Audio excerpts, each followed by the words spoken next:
আসসালামু আলাইকুম। আমি চেপে নিচ্ছি জামায়া, আর এনে চেপে নিচ্ছি বুড়িয়ে পাঠাই দিল আদা ডিনার দিয়ে। আদা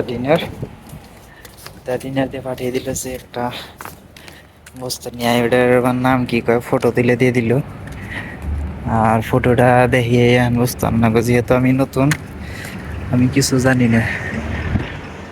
একটা গাড়ি আর একটা রোজ, এই হেডটা দিচ্ছে আমার কপিলে, দুইটা হেড আছে, সাদাটা কপিলে রাখছে আর আমার কালারটা দিছে।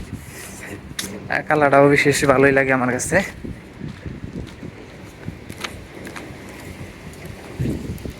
আর এতটা রোদ, রোদের মধ্যে ভালো করে চান দাঁড়া, এত রোদ, যেমনি রোদ এমনি বাতাস আহে, কিন্তু বাতাসটা ঠান্ডা না, বাতাসটাও খুবই গরম। তো দেখুন গেতাছে, যদি কই যে এনে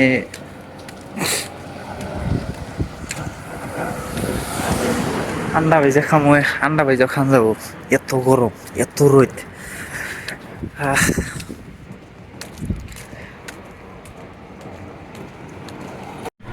তো এইটাই হলো জামায়া। আর জামাইয়ের ভিতরে এইলো মধু, ফ্রিজের ভিতরে সবজি টবজি সব ফ্রিজের ভিতরে থাকে, বেশি প্যাকেটের ভিতরে থাকে। আর এই যেটা আমি নিমু, এটা ভেন্ডি, আঙ্গনেকার ভেন্ডি, এটা প্যাকেটের ভিতরে ফ্রিজের ভিতরে থাকে, ভেন্ডি আঙ্গনেকার। এটা নিয়ে এখন জান লাগবো, এটার নিয়ে পাঠাইছে। তো বস্তু নিলাম, বস্তু নিয়ে এখন যাম আমি রুমে। আগে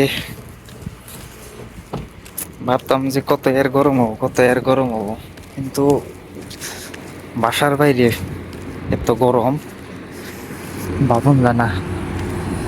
আমাদের ইন্ডিয়াতে তো আমরা এই অল্প গরম হইলে পরে 37-38 হইলে পরেই পুরো বাবা কই। আর এটা বেসিক,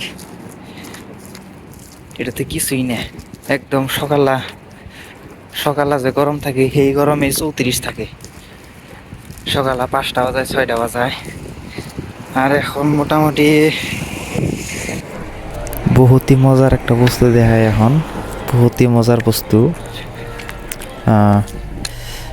এই যে খাইজর, এই যে খাইজর গাছটা আমাদের মালিকের বাসার বুগলেই, মানে বাসার পরের বাসাতেই, খুবই সুন্দর খাইজর গুনে। তো আমি আয়া বললাম রুমে, মুখ তো খালি পুড়ে যাবে নি শরীরের মধ্যে, যাই আসতেছি এত রোদ। তো আজকের ব্লগ এইখানেই শেষ।